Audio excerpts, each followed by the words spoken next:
Mesdames, messieurs, bonjour à tous, ça fait un moment que je n'ai pas fait de vidéo, on se retrouve aujourd'hui comme vous avez vu dans le titre pour parler drone. Donc il y aura deux parties, la partie droniste amateur, la partie droniste professionnelle, et enfin on parlera de la gun et des dromcom parce que c'est un peu spécial et la doc est plus compliquée à trouver.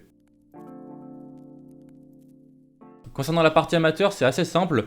Il faut savoir qu'il y a une carte de référence qui se trouve sur le site Géoportail. Donc Géoportail, c'est connu depuis peu parce que tu peux faire ta fameuse zone de 10 km pendant le confinement. Mais si vous cherchez, et si vous tapez, donc moi c'est automatiquement enregistré, mais si vous tapez UAS, voilà, UAS, ou si vous tapez juste drone, vous allez avoir les restrictions. Donc je suis déjà dessus. Donc c'est marqué restriction UAS catégorie ouverte aéromodélisme. Je suppose que si vous notez drone, voilà, si vous notez drone, ça marche aussi, c'est simple. Et donc vous avez la carte de France avec toutes les restrictions pour savoir où vous pouvez voler, mais surtout où vous ne pouvez pas voler.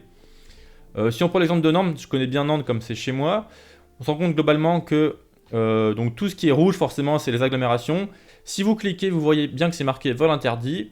Les différentes couleurs, ça vous met les différentes limitations. Donc c'est vraiment facile. Donc limitation à 50 mètres, limitation à 30 mètres. Donc vous pouvez voler ici à 30 mètres et ici vous ne pouvez pas. Pour ceux qui se demandent, pour ceux qui ne savent pas ce que c'est, ici vous avez donc l'aéroport, ça s'appelle une CTR, mais bon ça on en reparlera à la limite juste après. Et donc vous ne pouvez pas voler parce que c'est un aéroport et deux c'est l'agglomération. Donc ça c'est tout l'axe de piste. Et donc là on voit une autre couleur, c'est hauteur maximale de vol 100 mètres. Et la partie blanche, sans couleur, le maximal autorisé depuis peu, ce n'est plus 150 mètres mais c'est 120 mètres de hauteur. Voilà, donc vous avez toutes les informations ici même. En plus, on en reparlera juste après, quand vous tapez drone, vous pouvez voir ça, les IPVA.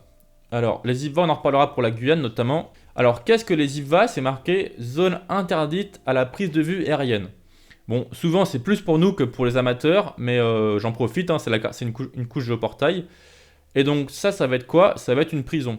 Donc ça va être toutes les zones militaires, toutes les zones de prison, les ports maritimes, enfin, toutes les zones à risque, les centrales. Je ne sais pas si les centrales sont marquées, mais en tout cas toutes les zones à risque. Bon, en tout cas, une grosse partie des zones à risque, donc il ne faut absolument pas voler.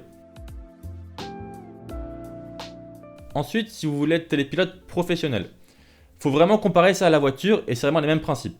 Vous avez d'une part passé le code de la route, donc le code du drone, et vous avez la partie pratique. Donc là, c'est la conduite ou c'est la conduite du drone dans ces cas-là, donc le pilotage du drone. Je suis fier de vous présenter les deux certificats. Donc ça c'est la partie théorique, le code, ça c'est la partie pratique. Comment ça se passe pour avoir ce beau papier de la DGAC? La DGAC, c'est la Direction Générale de l'Aviation Civile. Des termes que vous connaissez sans doute peut-être pas, mais qui sont très importants. Vous pouvez le passer en candidat libre. Encore une fois, c'est comme le code de la route. Si vous êtes très motivé, vous avez le temps, vous pouvez passer le code du drone librement. Et donc, je vous conseille, et dans tous les cas que vous le passez avec une agence ou sans agence, je vous conseille un site, Drone Exam. Donc ça coûte, alors je ne suis pas payé par eux, hein, si vous vous demandez, j'ai pas encore de partenariat, je ne suis pas encore assez connu. Donc ça coûte 60 € et vous avez un abonnement à vie. Les questions ressemblent très fortement aux questions de la DGAC. Quand nous on passe le code, on lui fait des retours sur les questions qu'on pourrait avoir ou les questions qu'on changeait. Et donc vraiment ce site-là, c'est les questions quasiment mot pour mot que vous allez avoir dans l'examen. Comment se passe l'examen? C'est simple, c'est 60 questions et vous pouvez faire maximum 15 fautes. Vous avez 1h30, donc vous avez largement le temps de faire les 60 questions, de relire les questions, et il faut faire moins de 15 fautes comme je vous ai dit. Hop, allez, petit zoom, c'est magnifique. Ensuite, si vous êtes détenteur de ce beau diplôme, vous pouvez passer la formation pratique. Petit point, on peut passer la semaine pratique sans avoir le théorique. Donc souvent, ce que vous pouvez faire, c'est que vous faites les 2 semaines d'un coup, donc c'est 2 fois une semaine théorique, une semaine pratique. Et ensuite, après, vous passez à la DGAC pour avoir le code du drone. Bref, moi de mon côté, j'ai passé mon théorique, j'ai eu mon petit diplôme, et ensuite j'ai fait mon pratique, donc la semaine dernière. Et donc là, à la fin de semaine, c'est validant. Donc à la fin de semaine, vous ne pouvez pas le louper, sauf si vous voulez très mal, mais logiquement, vous ne pouvez pas le louper. Et donc vous avez votre papier. Comment ça se passe? Globalement, c'est une semaine de préparation de mission et de vol. Encore une fois, c'est comme la voiture. Il faut savoir qu'à la fin de la semaine, vous avez volé, on va dire, 4 batteries par semaine. Vous avez donc volé entre 1h et 1h30 par semaine. Donc au bout de 5 jours, vous savez à peu près voler, mais il vous reste beaucoup à apprendre. Et ça va s'apprendre Vraiment, au fil de l'expérience, au fil des semaines, au fil des années. On ne devient pas photographe, on ne devient pas droniste, on ne devient pas pilote en une semaine. Donc, si vous hésitez encore à faire la démarche de est-ce que je veux être droniste professionnel, ça va être un peu cher, en effet, mais souvent c'est assez vite rentable. Il faut savoir que le matériel coûte cher, la formation coûte cher, et donc les prestations coûtent assez cher. Si vous faites 4, 5, 6 prestats, vous allez rembourser votre matériel et votre formation, dans les grandes lignes. Actuellement, la loi est un peu en train de changer. Je vous mettrai quelques docs, mais sans vous casser la tête avec ça, parce que d'une part, c'est pas le but, et d'autre part, c'est pas mes documents, c'est des documents de drone en air, et donc du coup, je vais pas divulguer l'information. Actuellement, donc on est à 3 scénarios, S1, S2, S3. Un scénario en campagne à vue, un scénario en campagne pas à vue, et un scénario en agglomération. Et ça a passé en catégorie A1, A2, A3, avec des sous, donc des classes C0, C1, C2, etc. Si vous faites ça actuellement, donc ce qui est mon cas, et ce qui sera peut-être aussi votre cas, donc les scénarios nationaux standards, donc S1, 2, 3, s'impliquent jusqu'en 2023. Donc c'est encore 2 années, plus de 2 ans, donc on va pas trop se casser la tête, on va vraiment rester sur les scénarios S1, S2, S3 pour ceux qui se demandent, ceux qui se posent la question. Avant de parler de la Guyane et de DomTom, je vais juste vous faire un petit bilan de qu'est-ce que vous devez comme papier, qu'est-ce que vous devez faire comme démarche. C'est intéressant parce qu'en fait moi je me posais la question de savoir, voilà c'est là. En gros moi quand je suis devenu quand je prévoyais d'être pilote professionnel, je me suis dit, mais qu'est-ce que je dois faire? Combien ça va me coûter? Et qu'est-ce que je dois faire comme papier? Globalement, c'est quand même assez cher. C'est environ 2000 euros, je crois, la semaine pratique et 1500 la théorique. Mais bon, si vous faites des prestations, c'est vite remboursé. Ça s'appelle un investissement. Et outre ça, c'est les papiers. Donc, je vous laisse aussi cette petite diapo qui vous montre tout ce que vous avez à faire. Et c'est quand même assez compliqué.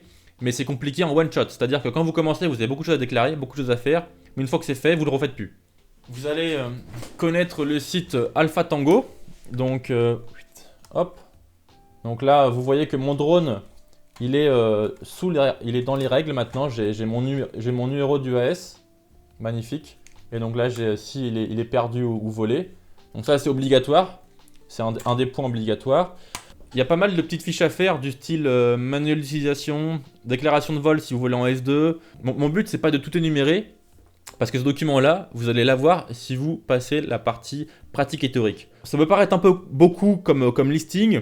Moi au début ça m'a fait peur, mais actuellement je peux le dire aujourd'hui. Donc j'ai tout fait, je suis aux normes et c'est pas si compliqué que ça.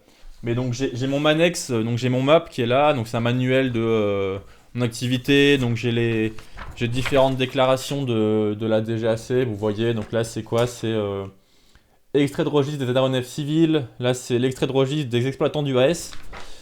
Bref, des papiers qui sont pas compliqués, je veux dire la démarche est de plus en plus simplifiée, donc c'est de plus en plus facile d'être droniste professionnel. Point important aussi, je vous ai dit la différence entre exploitant et télépilote, c'est vraiment comme les voitures. Donc imaginez simplement que vous êtes propriétaire d'une auto-école, si vous êtes le boss, vous êtes exploitant, mais donc vous déléguez la conduite, donc de voiture et dans ce cas-là de drone, à des personnes qui eux sont télépilotes. Donc c'est ça la différence entre être exploitant ou télépilote. Dans mon cas, et dans le cas des gens qui commencent, souvent on est les deux.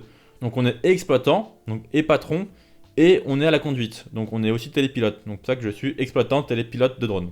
Voilà, comme je vous l'ai dit, le but c'est pas de vous blinder d'informations compliquées, c'est juste de vous donner un aperçu de ce qu'il faut faire et quelles sont les démarches à faire si vous voulez être pro ou amateur. Dernier point concernant la Guyane et les Dromcom, donc ex-DomTom. Pourquoi je vous en parle? Parce que si vous allez sur le site de Géoportail en tant qu'amateur, vous vous dites « Ah bah génial, en Guyane, il n'y a aucune zone rouge, je peux voler partout ». Et donc j'ai eu l'occasion d'avoir affaire à des petits malins qui m'ont dit ça, qui soi-disant étaient pilotes avertis, qui s'y connaissaient, qui me font « Bah non Vincent, regarde sur Géoportail, il n'y a pas de zone rouge, je peux voler partout ». Donc pour les Guyanais qui me regardent, il y en aura forcément, j'imagine. Vous imaginez bien que si on lance des fusées en Guyane, et qu'il y a des militaires partout, c'est pour une bonne raison. Et donc vous ne pouvez pas voler au CSG, donc le fameux centre spatial. Pour information, en effet, il n'y a pas de zone rouge. Donc si vous commencez à mettre les ZIPVA, donc ce qu'on a vu un peu plus haut, dans ce cas-là, bim, ZIPVA. C'est vrai que c'est pas très complet. Malgré tout, donc premier site à retenir, on l'a dit, c'est celui-ci, c'est Géoportail. Ensuite, DroneExam, c'est important aussi, on l'a dit juste avant. Et pour les cartographies, d'autres sites à retenir, ça va être DroneKeeper. Donc je vous mettrai les liens en description. Max7, je fais ça en direct. Donc là, on est sur on est sur des sites qui sont non officiels. Donc c'est pas des sites faits par l'État, mais pour autant, ils sont souvent assez corrects. Donc je vous conseille d'aller sur ces sites-là et ensuite de checker les sites officiels. Et donc là, vous dites déjà, ah oui, en effet, pourquoi? Bah, il y a des aéroports en Guyane, donc forcément il y a des zones rouges. Donc il y a le CSG, il y a des réserves aussi, pas le droit de survoler les réserves. Si vous ne savez pas, dernier site important officiel de l'État, ça va être la SIA. Tous ces sites-là et toutes ces informations-là, vous allez le voir, revoir et le re-revoir encore une fois durant vos formations pratiques et théoriques. Je vous donne juste des informations au compte-gouttes. Vous allez savoir ce que c'est un AIP, vous allez savoir ce que c'est un OTAM, vous allez savoir ce que c'est qu'une carte VAC. Bref, le site de la SIA vous donne cette carte-là. Et là, donc cette carte s'appelle Carte aéronautique de Guyane. Encore une fois, SIA 2015. Et donc là, vous vous dites, ah, en effet, ça change tout. Vraiment pour les dronistes amateurs en dom-tom qui savent pas où aller voir la doc, même pour les dronistes professionnels d'ailleurs, site de SIA, site de Géoportail et le site DroneKeeper. Et donc dans ce cas-là, vous voyez tout. Aéroport de Cayenne, réserve, CSG, bon bref, vous avez la totale. Et en plus de ça, vous avez plein d'informations sur les criques. Voilà, donc Saül, toutes les zones. Et je crois d'ailleurs que cette carte-là, c'est plus la nouvelle. Voilà. Donc voilà la carte 2020, vous avez de la chance en Guyane, elle a été refaite, qui met notamment les réserves, et donc le PAG qui a été mis à jour, et quelques zones en plus. Avec la belle fusée, regardez-moi ça, la belle fusée du CSG.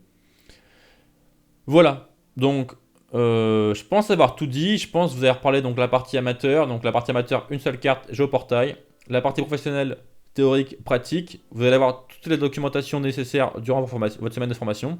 Les sites DroneKeeper, Maxset, SIA, Géoportail, c'est vraiment la base. Et je crois que c'est tout, je crois qu'on a tout dit. Si vous avez des questions, des remarques ou autres, n'hésitez pas, je reste disponible. Si on a mis Facebook, vous m'envoyez un message Facebook. Si on ne se connaît pas, vous pouvez m'envoyer un message sur mon site internet. Et sur ce, je vous dis à la prochaine. Ciao.